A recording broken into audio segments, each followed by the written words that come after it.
mayambu ikoknona taramna okjari ngasisu asengba wari anikak mayamda lijage ahamna wari asi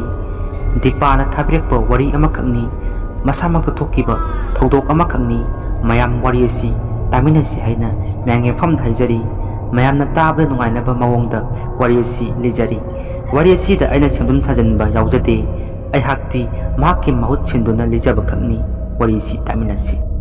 wari asi isamangka thokiba thodok amakakni 2015 da isamangka thokiba thodok amakakni medik tharamdaida thokiba thodok amakakni myange famda wari asi aina lijari wari asi taminasi ai boarding da laiki boarding gi imanabi singna aibu sanarik mali haiduna labnabiba karyamnaba kayama tawiki aduda natana akoigi miss wadena fawwa aibu sanarik mali haiduna labnabiba kayama tawiki ai nungaikide thawayasi ithanda damuk laiki ithanda tumanki imanabi singna ai matam aduda isada akibadi amata fawkide akoigi ka aduda ka amakak lay ka adu mi kanamta changnade ka adu kaidawri haiba ai thodokna kallude nongmata ka adugi maramda ai khanjalude nongmagi numidang amakakni ka aduga aigi larik pabamga thangnaduna lay ai larik paringaida nupi amagi khonjenda hik launa kapi khonjen aigi nakongga tarakki khonjela du tabda ai koibadu da kweng yi adubu kanasu laibadi ude ai akib khayadi phawpogumna tawe ai larik paramba dagi losallaga ai karom na changage haduna tamatamna thuklai aduga ikhang khanghaudun aigi tungda inarakpai khonjen min inarakpai khonjen aigi tungmu tarakki samin phangakpa aduda aina tung onthokuna yenglui adubu kanasu lailemkide ai isada akiba fawa sum henjalakki aigi phawlomda ai hatu na chenjanduna ai phawngda phajabasi kokna supchalli akiba kaya khangduna numitoma kina hauki nungalaba matungda aigi imanabisingda aina wari pumba tamki adubu imanabisingna aigi wari adu thazakide nangi nasaktuno hena kijakre haduna hena karyamnadun aigona chayrakki makoina chayrakpa aduda ai tumina damak laijare wa karisu ngangjadre ai ka adugi maramda yamna khangningba ka adu kaidawribano haiba khangningba ma isada phawrakki ekoigi yumsu thoomdai matamni ai nongmagi numidang amakhangni ka adugi maramda khangningba hemandana ai ka aduda changki ka adu thong hek hangbaga imamammi ka adu tamna ai tamatamna asum changselai ka adu asum changakpana aigi tunglomda mina koropi khonjen aigi min koropi khonjen aina tarakki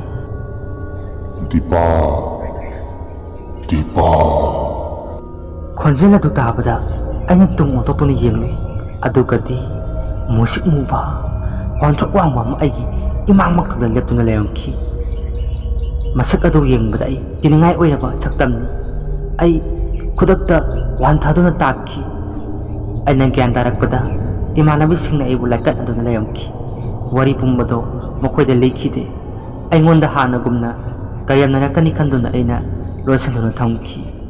asum tawduna ai jumda tholakki wari dudi ngasi fawo lotuna lairi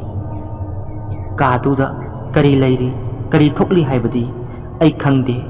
boarding adugi mamingdi losanjarage haina mayamda haijari warabiroi ngasi fawo aigi isada tupuk tubai chanba adamak isada hainadaba adamak lairi aigi wari asi matang sida losanjare mathangi wari amuk taminasi haina mayamda haijari mathangi wari asi thabirakpa Ravi Singh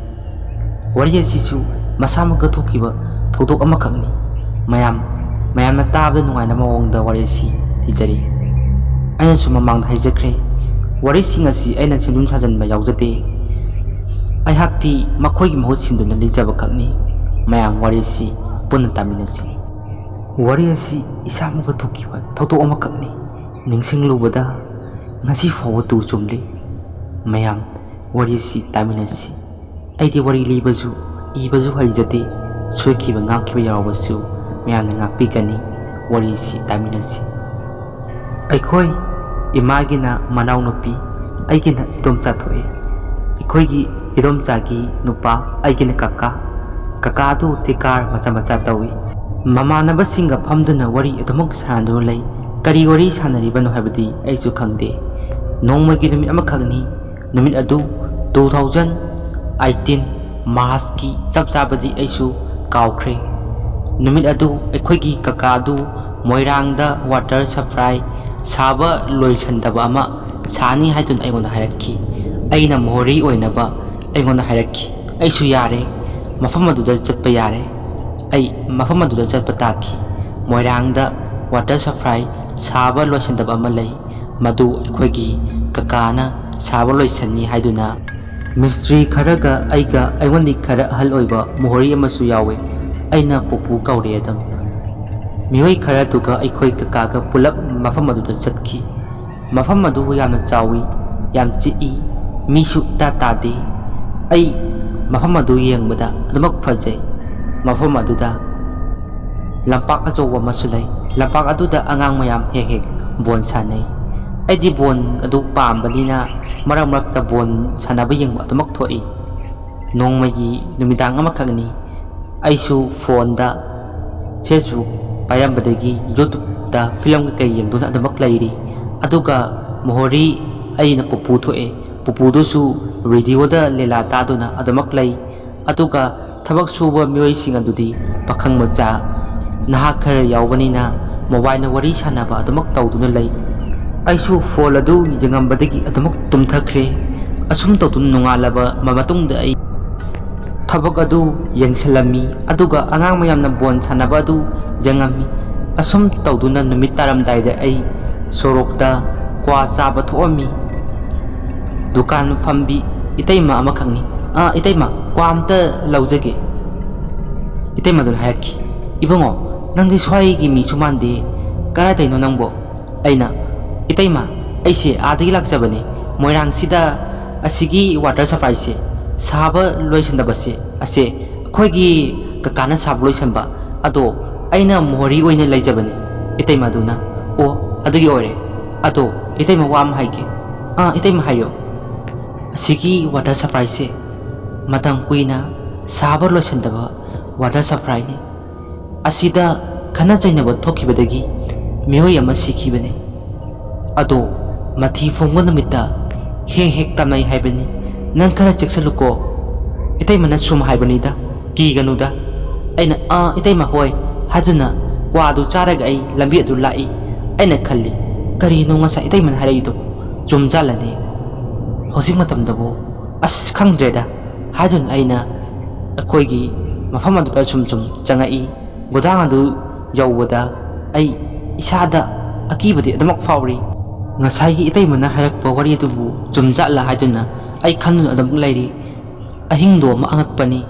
nangkhai tawramba sing adu loina makhongle ipudusu ngatana tongkhre leido tadre aduga thabak suri mioi sing adusu phone da wari sanaba sing asu amta sanadre aidi hanagi matawgumna YouTube da film yengma Facebook paiba adumak tawdun lei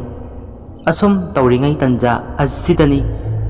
thong adu hangtorpagi khonjen aina tarai thong aduda aina munna yengsilugo matamda musik muba wanthok wangwa ma khoigi ngodang adu tamna tamma changsalai ai law gi suma kon tokte mahanga chum changjalaga ai gi ngak samasida kanna mele ai kanna khagi aina ngak thokna fana kanna wanai adubu ngak thokpadi ngamte khawri metuna tamak lai aina kanna homangna pi kangkanga law gi tawi adubu ngak melam laba matungda amugwadu mathana mangki ai homangna pi kangkangi hais kaino hojikitub kaino haiduna isana khanjai ai nungalaba matungda mafamasi thadoga chatlagi haduna khalli asum tawduna nungalaba matungda ai chatki hadun tawi adubu aikhoigi pupu aina pupu kawi pupu adu masu chani haduna mayumda tawami mohori kanam laitaba aduda ai ꯑꯗꯨꯃꯛ ꯂꯩꯕ ꯇꯥꯈꯤ꯫ ꯑꯁꯨꯝ ꯇꯧꯗꯨꯅ ꯆꯠꯈꯤꯕ ꯄꯨꯄꯨ ꯑꯗꯨ ꯁꯤꯔꯦ ꯍꯥꯏꯗꯨꯅ ꯑꯩꯅ ꯄꯥꯎ ꯇꯥꯈꯤ꯫ ꯑꯩ ꯅꯨꯃꯤꯠ ꯑꯗꯨꯗꯒꯤ ꯉꯛꯂꯤꯕꯗꯤ ꯏꯁꯥꯗ ꯑꯀꯤꯕ ꯐꯥꯎꯔꯝꯕ ꯄꯨꯝꯅꯃꯛ ꯐꯈꯤ꯫ ꯃꯁꯤꯅꯤ ꯑꯩꯅ ꯉꯛꯂꯤꯕ꯫ ꯃꯌꯥꯝ, ꯋꯥꯔꯤ ꯑꯁꯤ ꯃꯇꯥꯡꯁꯤꯗ ꯂꯣꯏꯁꯤꯟꯖꯔꯦ꯫ ꯋꯥꯔꯤ ꯑꯁꯤ ꯂꯣꯏꯔꯛꯄ ꯃꯇꯝꯗ ꯍꯥꯊꯨ-ꯍꯥꯊꯨ ꯇꯧꯈ꯭ꯔꯦ, ꯃꯌꯥꯝ ꯉꯛꯄꯤꯒꯅꯤ꯫ ꯍꯟꯗꯛꯁꯤ ꯗꯥꯎ ꯈꯔ ꯌꯥꯗꯦ ꯍꯥꯏꯕ ꯇꯥꯔꯦ꯫ ꯗꯥꯎꯁꯤ ꯁꯨꯡꯌꯥ ꯌꯥꯗꯦ꯫ ꯊꯕꯛ ꯑꯃ ꯇꯧꯕꯗ ꯑꯗꯨꯝ ꯗꯥꯎ ꯌꯥꯗꯅ ꯂꯩꯔꯕꯅꯤ꯫ ꯔꯦꯀꯣꯔꯗ ꯇꯧꯐꯝꯗꯨꯁꯨ ꯕꯦꯔꯥ ꯂꯩꯔꯦ꯫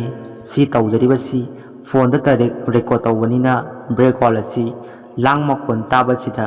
ꯋꯥꯔꯤ ꯑꯁꯤ ꯂꯤꯕ ꯍꯧꯔꯨꯔꯕꯅꯤꯅ ꯊꯨꯅ ꯂꯣꯏꯁꯤꯟꯗꯕ ꯌꯥꯗꯕꯅꯤꯅ ꯑꯩꯅ ꯂꯣꯏꯔꯝꯗꯥꯏꯗ ꯈꯔ ꯊꯨꯅ ꯂꯤꯁꯟꯈ꯭ꯔꯦ꯫ ꯃꯌꯥꯝ ꯃꯁꯤꯗꯃꯛ ꯉꯥꯛꯄꯤꯒꯅꯤ꯫ ꯍꯟꯗꯛ ꯑꯁꯤ ꯗꯥꯎꯁꯦ ꯌꯥꯗꯦ꯫ ꯃꯌꯥꯝ, ꯃꯁꯤ ꯍꯥꯏꯔꯒ ꯀꯥꯏꯅꯔꯁꯤ ꯍꯥꯏꯅ ꯍꯥꯏꯖꯔꯤ꯫ ꯍꯌꯦꯡꯒꯤ ꯋꯥꯔꯤ ꯑꯃꯨꯛ ꯉꯥꯏꯕꯤꯌꯨ꯫